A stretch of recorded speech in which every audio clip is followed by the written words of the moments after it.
మూలిగే నక్క మీద తాటిపండు పడ్డట్టు అసలే వైసీపీ ఓటమి భారంతో ఇబ్బంది పడుతుందో ఆ పార్టీలో ఎవరుంటారో ఎవరు పార్టీ గోడ దూకెళ్ళిపోతారో తెలియని పరిస్థితి. ఇలాంటి పరిస్థితుల్లో పక్కలో బళ్ళెంలాగా సొంత పార్టీలోనే జగన్మోహన్ రెడ్డికి ఇప్పుడు వ్యతిరేకత పెరిగింది. కేతిరెడ్డి వ్యవహారం ఏదైతే ధర్మవరంలో ఆ కేతిరెడ్డి అయితే ఓడిపోయాడో అక్కడి నుంచి ఆ బీజేపీ నుంచి సత్యకుమార్ యాదవ్ గెలవటమే కాకుండా ఇప్పుడు ఆల్రెడీ ఆయన మినిస్టర్గా కూడా ఉన్నాడు. సో ఎప్పుడైతే ఓడిపోయాడో దీంతో బహుశా కేతిరెడ్డి రెండు రకాలు, తన అక్రమాస్తులు అవినీతి బయటకు రాకుండా ఉండడం కోసం ఏదైనా సానుభూతి కోసం ట్రై చేస్తున్నాడా, లేదా నిజంగానే పార్టీ మారే ఆలోచనతో ఏదైనా ఉండి ఈ వ్యాఖ్యలు చేశాడనేది తెలియదు. కానీ మొన్న చేసినటువంటి వ్యాఖ్యలు నేటికి దుమారం రేపుతూనే ఉన్నాయి. దానికి తగ్గట్టుగా కేతిరెడ్డి స్టిల్ నేటికి కట్టుబడే ఉన్నాడు. ఏమని మాట్లాడాడు? మొన్న కూటమి ప్రభుత్వానికి ఒక రకంగా అనుకూలంగా మాట్లాడాడు. జగన్మోహన్ రెడ్డి మీద అసంతృప్తి వెళ్లంగక్కాడు.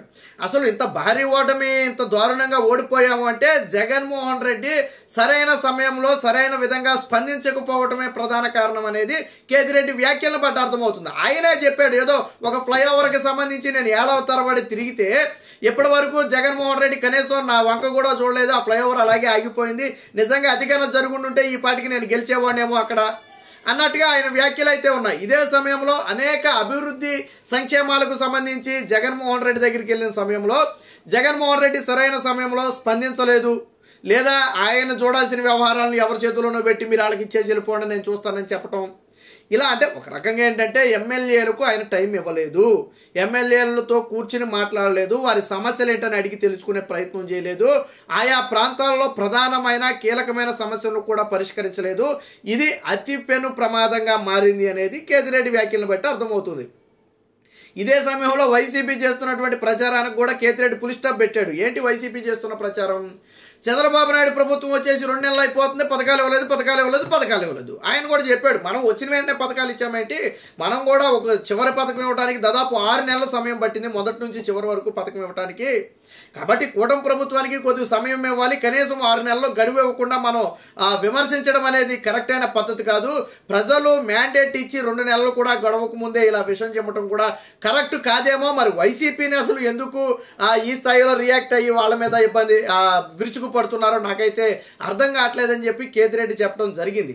అంటే వాస్తవానికి కేతిరెడ్డి ఎందుకు మాట్లాడేది కాసేపు పక్కన పెడితే కొంచెం సమయం వేచి చూడాల్సిన అవసరం ఉంది. గతంలో కూడా మీకు గుర్తుందో లేదో జగన్మోహన్ రెడ్డి గెలవగానే చంద్రబాబు గారు దేని మీద విమర్శలు చేయలే, ఒక్క అంశాన్ని మాత్రం ప్రధానంగా తీసుకున్నారు. ఇసుక భవన నిర్మాణ కార్మికులు పడుతున్న ఇబ్బంది చూసి ఇసుక మీద మాత్రం వెంటనే 2 months 3 months లోనే ఒక స్టాండ్ తీసుకోవడం జరిగింది. అది కూడా వెంటనే ఏం కాదులే, 3 నెలల తర్వాతే తీసుకున్నారు స్టాండ్. దాని మీద ఒక బలమైన స్టాండ్ తీసుకున్నారు. బట్ మిగతా వాటి విషయంలో చంద్రబాబు గారు జోక్యం చేసుకోవాలా. అప్పుడు నాయకులతో కూడా చంద్రబాబు గారు చెప్పింది ఏంటంటే ఒక 6 నెలలు మనం సమయం ఇవ్వాలి, సమయం ఇచ్చిన తరువాత అప్పుడు మనకు ఒక అవగాహన వస్తుంది జగన్మోహన్ రెడ్డి ఏ హామీలు అమలు చేస్తున్నాడు, ఏ హామీలు అమలు చేయట్లేదు, ఎవరు దేనివల్ల ఎంత లబ్ధి పొందుతున్నారు, ఎవరికి నష్టం జరుగుతుంది అనేది మనకు తెలియాలంటే ఒక 6 months టైం పడుతుంది. బట్ మీరు మాత్రం నిత్యం ప్రజల్లోనే ఉండండి, మనం ఓడిపోయాని ఎవరు బాధపడొద్దు అని చెప్పి ఆయన ఎంకరేజ్ చేశారు. అంటే ఆ రోజుల్లో కూడా జగన్మోహన్ రెడ్డికి 151 వచ్చినప్పుడు ప్రజల మ్యాండేట్ ఇచ్చాక కొద్దిగా సమయం ఇవ్వాలని చెప్పి ఆ రోజు చంద్రబాబు గారు కూడా చెప్పారు. ఈరోజు జగన్మోహన్ రెడ్డి 30 రోజులు, నువ్వు జగన్మోహన్ రెడ్డి గురించి నేను చెప్తాను చూడండి, వారం రోజుల్లో సిపిఎస్ రద్దు చేస్తానని చెప్పి జగన్మోహన్ రెడ్డి గెలిచాడు. వారం రోజుల్లో సిపిఎస్ రద్దు జరిగిందా? జగన్మోహన్ రెడ్డి సమాధానం చెప్పాలా? సరే మన ప్రజలు చెప్పారు, ఉద్యోగులు చెప్పారు, ఓకే. అలాగే మద్యపాన నిషేధం దశల వారీగా చేస్తా అన్నాడు. 5 ఏళ్లలో మద్యపాన నిషేధం సంగతి దేవుడెరుగు, దాన్ని అడ్డం పెట్టుకుని కోట్ల రూపాయలు దోచుకోవడమే కాకుండా మళ్ళీ అప్పు తెచ్చారు. ఇటు వీళ్ళు తినదే కాకుండా మళ్ళీ అప్పు తెచ్చి ప్రజలు నెత్తి మీద రుద్దారు. సో ఇలా 1 కాదు 2 కాదు అనేక విషయాలు ఉన్నాయి. సిపిఎస్ రద్దు కానివ్వండి, మద్యపాన నిషేధం కానివ్వండి, జాబ్ క్యాలెండర్ ఏమన్నాడు జగన్మోహన్ రెడ్డి? January 1న జాబ్ క్యాలెండర్ ఇస్తానన్నాడు. ఇచ్చాడా? 5 January 1 అయిపోయి ఒక జాబ్ క్యాలెండర్ ఇచ్చాడా జగన్మోహన్ రెడ్డి హయాంలో? సో ఇవ్వలేదు. ఎప్పుడు ఇచ్చాడు? ఎన్నికలకి చివరిలో డిఎస్సి నోటిఫికేషన్ ఇచ్చాడు. అది కూడా ఎలక్షన్ కోడ్ వల్ల ఆగిపోయింది. అంటే అది కూడా ఎన్నికల స్టంట్.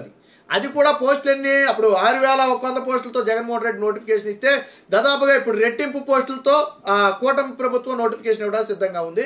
సరే టెట్ కోసం వాళ్ళు నిరుద్యోగులు కొంచెం సమయం అడిగారు, ఓకే గవర్నమెంట్ అయితే హోల్డ్ చేయండి, బట్ సంతకం అయితే అయిపోయింది, ఎగ్జామ్ అయితే జరిగిపోతుంది, అందులో నో డౌట్. అంటే ఎవరికైనా సరే కొంచెం సమయం ఇవ్వాలి. అందులోనూ జగన్మోహన్ రెడ్డి ఇక్కడ అప్పులు పెట్టి వెళ్ళిపోయాడు.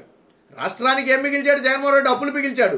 ఒక పక్క అమరావతి, మరో పక్క పోలవరం లాంటి ప్రతిష్టాత్మకమైన ప్రాజెక్టులు ఉన్నాయి, సంక్షేమ పథకాలు ఉన్నాయి. ఇక్కడ విషయం ఏంటంటే సంక్షేమ పథకాలు ఎక్కడ ఆగలేదు, మీరు గుర్తుపెట్టుకోండి. ఏదైతే పింఛను అతిపెద్ద ఫంక్షన్ అతిపెద్దదేంటి పింఛను 7,000 ఇస్తామని చెప్పి, అంటే జగన్ ముఖ్యమంత్రిగా ఉన్నటువంటి 3 నెలలకు కూడా 1000 కలిపి, తరువాత నెల 4,000 కలిపి 7,000 ఇస్తామని చెప్పారు, ఇచ్చారు. తరువాత 1వ తారీఖున ఉద్యోగులకి జీతాలు వేస్తామన్నారు, 90% 1వ తారీఖున వేశారు. పెన్షనర్లకు 2, 3 తారీఖులతో మొత్తం క్లోజ్ అయిపోయింది. పెన్షనర్లు ఉద్యోగులు జీతాలన్నీ కూడా క్రెడిట్ అయిపోయాయి. నెక్స్ట్ మంత్ 4,000 వేశారు, ఉద్యోగులు జీతాలు వేశారు, పెన్షనర్లకు పెన్షన్ వేసేశారు. రిటైర్ అయిన ఉద్యోగులు పెన్షన్ ఏదైతే ఉన్నారో వాళ్ళకి వేసేసారు. సో ఎక్కడ ఆగలేదు. అట్ ఏ టైము ఇప్పుడు ఏదైతే ఫ్రీ బస్సు ఉందో ఆగస్టు 15 నుంచి ఫ్రీ బస్సు, గ్యాస్ సిలిండర్ లాంటి పథకాల మీద ఆల్రెడీ కసరత్తు చేస్తున్నారు. ఆగస్టు 15 నుంచి బహుశా రాష్ట్ర వ్యాప్తంగా ఉచిత బస్సు విధానాన్ని అమలు చేయొచ్చు. సో ఆల్రెడీ రైతు భరోసాకి ఆల్రెడీ ఏదైతే ఇస్తానని చెప్పారో 20,000 ఇస్తానని చెప్పారో టీడీపీ, దానికి గతంలో అన్నదాత సుఖీభావుగా పేరుండేది టీడీపీ హయాంలోనే. సో దానికి కూడా ఇప్పుడు ఎన్టీఆర్ భరోసా పేరుతో ఇవ్వబోతున్నట్టున్నారు, అది కూడా సిద్ధం చేస్తున్నారు. సో అంటే పథకాలు అనేవి మీకు ఎక్కడ ఆగలేదు. ఇదే సమయంలో చూడండి, ఫీజు రింబర్స్మెంట్ బకాయిల దగ్గర నుంచి, గతంలో కాంట్రాక్టర్ల బకాయిల దగ్గర నుంచి చంద్రబాబు గారు అన్ని నేను చిట్కో ఇళ్ళు జగనన్న కాలనీలకు సంబంధించిన బకాయిలు కూడా నేను ఇస్తానని చెప్పాడు ఆయన. రోడ్లు నిర్మాణానికి ఆల్రెడీ టెండర్లు సిద్ధం చేశారు. అత్యంత ప్రతిష్టాత్మకంగా నాణ్యమైన రోడ్లు వేయాలని చెప్పి చంద్రబాబు గారు చెప్పడం జరిగింది. దానికి ఆల్రెడీ విధానాలు కొనసాగుతున్నాయి. సో ఇలా పనులన్నీ జరుగుతున్నాయి. మనం కనీసం ఆ టెండర్లు పిలిచి టెండర్లు వేసే గ్యాప్ కూడా ఇవ్వకుండా కనీసం టెండర్లు పిలిచి మనం ఆ వ్యవహారం మొత్తం సెటరేట్ చేయడానికి, దానికి విధి విధానాలు రూపొందించడానికి 1-2 నెలల సమయం పడుతుంది సాధారణంగా. ఆ సమయం కూడా ఇవ్వకుండా జగన్మోహన్ రెడ్డి పథకాలు వేయలేదు. తల్లికి వందనం మీద ఎంత విషప్రచారం చేశారు. పోనీ అసెంబ్లీ సాక్షిగా నారా లోకేష్ గారు చెప్పారు మంత్రి హోదాలో, తల్లికి వందనం ఎంతమంది ఉంటే అంతమందికి వేస్తాం, ఖచ్చితంగా అమలు చేస్తాం, డౌటే లేదు, విధి విధానాలు రూపొందిస్తున్నాం, 2 ఉంటే 2కి ఇస్తాం, 3 ఉంటే 3కి ఇస్తాం చెప్పారు కదా. మరి ఎక్కడ ఆగినాయి పథకాలు? కేతిరెడ్డి అదే చెప్పింది. కేతిరెడ్డి చెప్పింది ఏంటి, వాళ్ళు ఆల్రెడీ ఇస్తామని చెప్పారు, తల్లికి వందనాన్ని కూడా ఆయన చెప్పాడు. ఆల్రెడీ వాళ్ళు ఇస్తామని చెప్పిన తర్వాత కూడా మనం దాన్ని రాద్ధాంతం చేయటం అంటే దీంట్లో నాకు ఉన్నదేంటో ఆంతర్యం ఏంటో నాకు అర్థం కావట్లేదని చెప్పి కేతిరెడ్డి కూడా మాట్లాడిన పరిస్థితి. కాబట్టి ఇప్పుడు కేతిరెడ్డి సొంత పార్టీలోనే పక్కలోని బళ్ళంలా మారాడు. వాస్తవానికి ఏంటంటే మనకు అందుతున్న సమాచారం ప్రకారం కేతిరెడ్డి చేసినటువంటి అవినీతి అక్రమాస్తమాలను పరిటాల శ్రీరామ్తో కలిసి అక్కడ సత్యకుమార్ యాదవ్ బయటికి తీయడానికి రంగం సిద్ధం చేసిన నేపథ్యంలో కొంచెం పాజిటివ్ దృక్పథంతో మాట్లాడి తన కేసుల నుంచి బయటపడే ప్రయత్నం చేస్తున్నాడనే ఆరోపణలు ఉన్నాయి. లేదా పార్టీ మారే ఆలోచన ఉన్న ఆశ్చర్యపోవాల్సిన అవసరం లేదు. తెలుగుదేశం పార్టీలోకి కేతిరెడ్డి రాడు అనటానికి రీజన్ ఏమీ లేదు. ఎందుకంటే జగన్మోహన్ రెడ్డి చేతగాని వాడని చెప్పి కేతిరెడ్డే చెప్తున్నాడు. జగన్మోహన్ రెడ్డి ఎమ్మెల్యేలను పట్టించుకోలేదని కేతిరెడ్డే చెప్తున్నాడు. అభివృద్ధి కార్యక్రమాల కోసం వెళ్తే నిధులు ఇవ్వలేదని కేతిరెడ్డే చెప్తున్నాడు. వైసీపీలో ఉన్నటువంటి కొంతమంది వ్యక్తుల వల్లే జగన్మోహన్ రెడ్డికి ఏమీ తెలియకుండా పోయిందని చెప్పి కేతిరెడ్డే చెప్తున్నాడు. సో అక్కడ ఉన్నటువంటి లోపాలన్నీ కూడా కేతిరెడ్డే చెప్తున్నాడు. కాబట్టి కేతిరెడ్డి ఖచ్చితంగా ఏమో పార్టీ మారుతాడేమో, డైరెక్ట్గా జగన్మోహన్ రెడ్డి అయితే తిట్టలేదు తప్ప మిగిలినవన్నీ యాజిటీజీగా జరిగినాయి. కాబట్టి ఖచ్చితంగా కేతిరెడ్డి పార్టీ మారినా ఆశ్చర్యపోవాల్సిన అవసరం లేదు. బట్ ఇప్పుడు ధర్మవరంలో ఇదైతే హాట్ టాపిక్ గా మారింది. కేతిరెడ్డి వ్యాఖ్యల పట్ల వైసీపీ నేతలే కక్కలాక మింగలాకనే ఉంది. అదే ఇతర నేతలు అయితే ఈ పార్టీకి విరుచుకుని మీద పడిపోతున్నారు. కేతిరెడ్డి కాబట్టి ఏమీ అనలేక కక్కలాక మింగలాక ఉన్నారు. బట్ భవిష్యత్తులో ఏదైనా జరగవచ్చు. ఖచ్చితంగా కేతిరెడ్డి తన అక్రమాలు అంటే తీసుకుంటారా లేదా అనేది పక్కన పెడదాం పార్టీలోకి వీళ్ళు, కానీ బట్ కేతిరెడ్డి మాత్రం పార్టీ దూకినా ఆశ్చర్యపోవాల్సిన అవసరం లేదని చెప్పి సొంత పార్టీ నేతలు ఇప్పుడు గుసగుసలాడుకునే పరిస్థితి.